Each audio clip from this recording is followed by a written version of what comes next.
Welcome to the third module of the course. And my name is Douglas. I'm the founder at Isleti, and I'm in the headlight restoration business. So, the third module will get into the details and nitty-gritties. We'll get into the headlight restoration, not the theoretical part, but the practicality of it. So, let's hold on straight and begin the module. So, the module is about developing essential skills for headlight restoration. So it will cover the materials and tools required for headlight restoration, a checklist of the materials and tools, then the step-by-step process, and then finally we'll do a practice on a sample headlight of the step-by-step process. All right, great. So let's start with the first point, which is getting familiar with the tools and materials required for headlight restoration.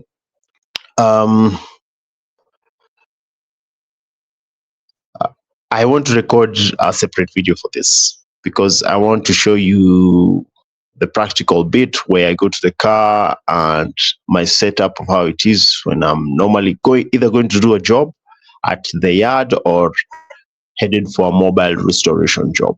So that one will be recorded separately. So what we'll move on next is the checklist for the tools and materials needed for headlight restoration.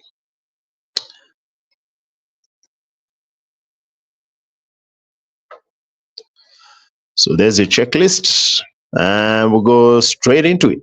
So an extension. An extension, I'm not sure how you call it from wherever you are, but it's just simply extension code where you can plug into a socket and bring the extension closer to where you'll be working on the vehicle. So I have one that's 25 meters long. Used to be the one that can be rolled, but I do not prefer that because it's cumbersome. It's cumbersome to use. So I just removed the roller and went straight into.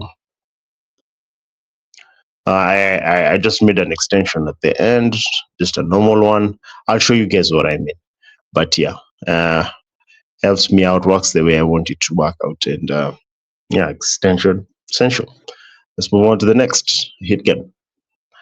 Heat gun is not normally incorporated in the headlight restoration business. Most people, it's a new thing, but it's a new thing in my course. Okay, it's not in the course, but it's something that I recommend, and it's a secret weapon in my headlight restoration process. It helps a lot because the main issue here is the cure time that you need for the headlight restoration.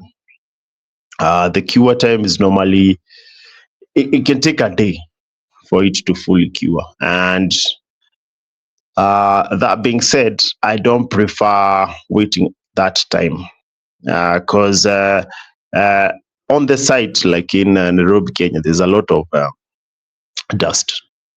Dust is everywhere, it's unavoidable. So working fast is essential, and also a quick dry time is also very essential so that you don't have residue on the headlight and someone can claim the warranty and you need to redo the process again. So it is something that was suggested to me by a friend, and I fully incorporated it into the business, and it works wonderfully. So based on the way I mix the materials and how I cure it using the heat gun, it's almost an immediate process. So you have your headlights almost fully dry and they'll be looking great. The finish is great, and you have no worries about that kicking onto the headlight again. Because immediately, even if you are not mobile, if this client comes to the yard, when they leave, the headlight is going to be exposed to that as well. So the best thing there for you to do is always have a headlight that's either fully cured or just as good as, and you won't have any issues. So yeah, definitely recommend using a heat gun. Then let's move on to the compressor.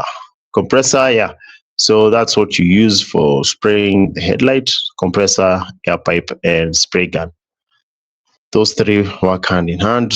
Compressor is just because you need to look professional. You must look professional. So you cannot uh, apply the sealant on the headlight with a pad or anything of the sort. You want to spray it so that you look professional, and also the finish is going to be fantastic. Finish is going to be great. You want to spray the headlight so that it looks like glass, as good as new. So for that, in order for you to do that, I honestly believe you need a compressor.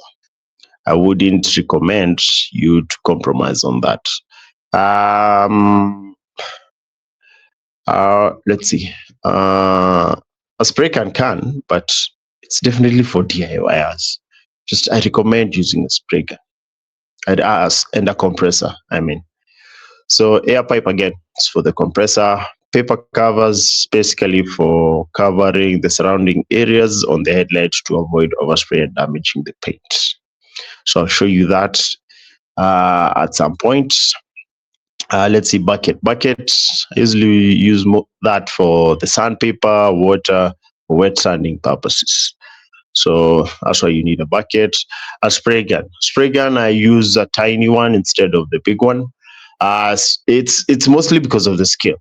And if you use a spray gun that's normally used for bodywork, it will you'll have a lot of overspray because the surface area you're working on the lens is small compared to the rest of the car. So you want one that's very accurate and up to the task of spraying the headlights. So I definitely recommend using a small one instead of a big spray gun. And yeah, it gets the job done. So I personally use a 1mm tip, 1.0 tip, compared to what's normally used for bodywork, which is 1.8 mm or 1.6, depending on where you are, but that's what normally is used here. So I prefer using a 1mm tip. The overspray is minimal, if any, and it's very accurate, gets the job done. Love that 1mm tip spray gun. Also chemicals. Chemicals, this is basically what you're going to use to spray onto the headlight for it to be as good as new. So from the top of my head, there are 5 main ones that you need to use. So number one is a 2K clear coat. 2K clear coat. I use clear coat. I do not use sealants. I just use sealants for purposes of marketing and explaining to clients so that they can just let me do my job. It's a trade secret, so yeah, I use the word sealant, but what's actually used is a 2K clear coat with this hardener, of course. So those are two chemicals. So that's 2K clear coat, the hardener, and finally I mix it up with a standard thinner. Now, the thinners that are used for the 2K clear coats, let's say if you're using a De Beers 2K clear and the hardener, if you use a De Beers clear coat thinner, that may actually damage the headlight because it's used for bodywork. There's no plastic, so there's no consequence when it comes to spraying on the bodywork because you're spraying over paint and it works well with that.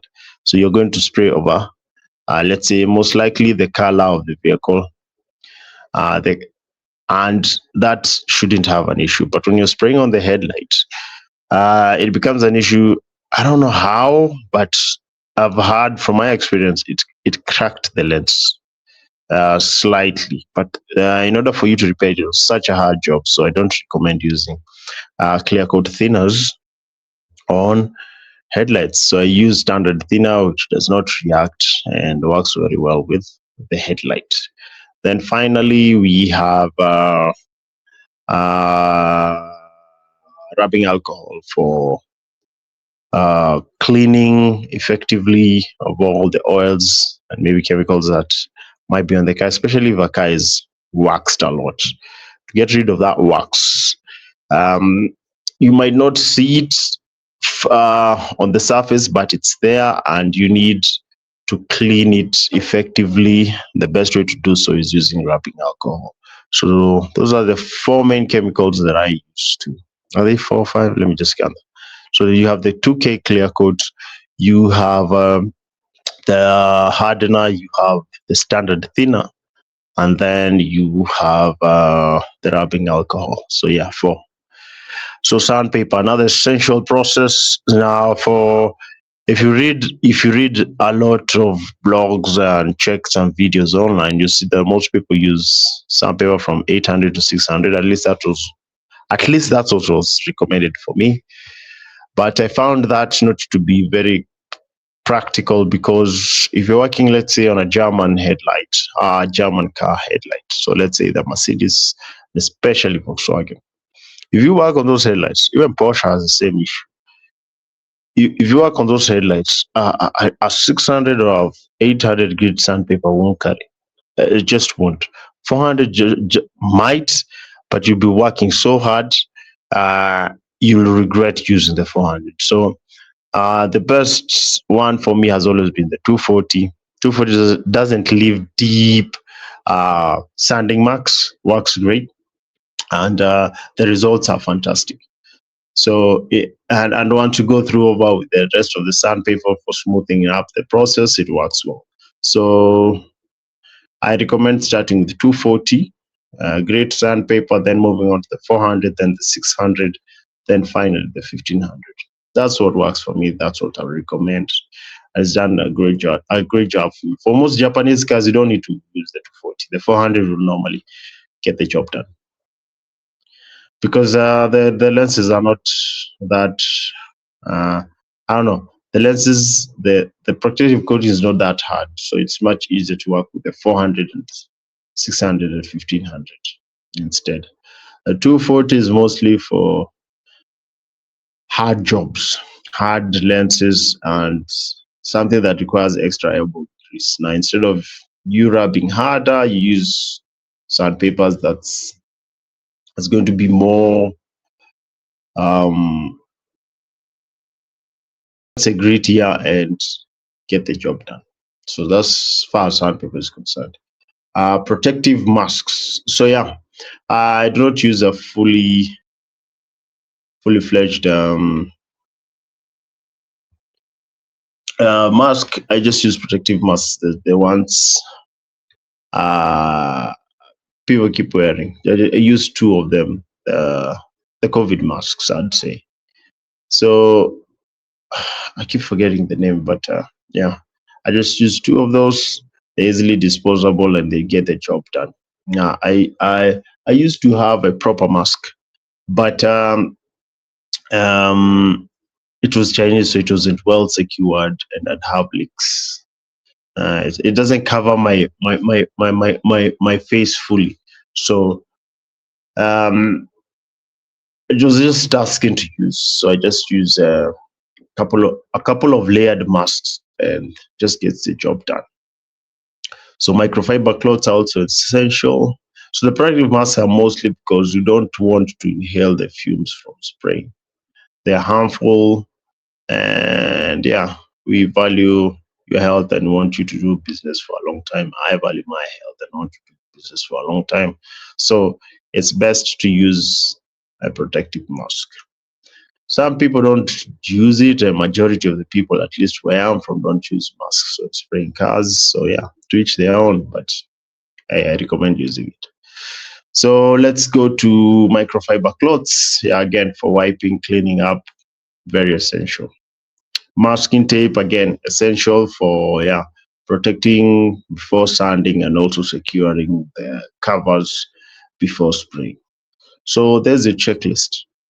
So I hope you've gone through that effectively. Then let's go straight to the next step in the module, which is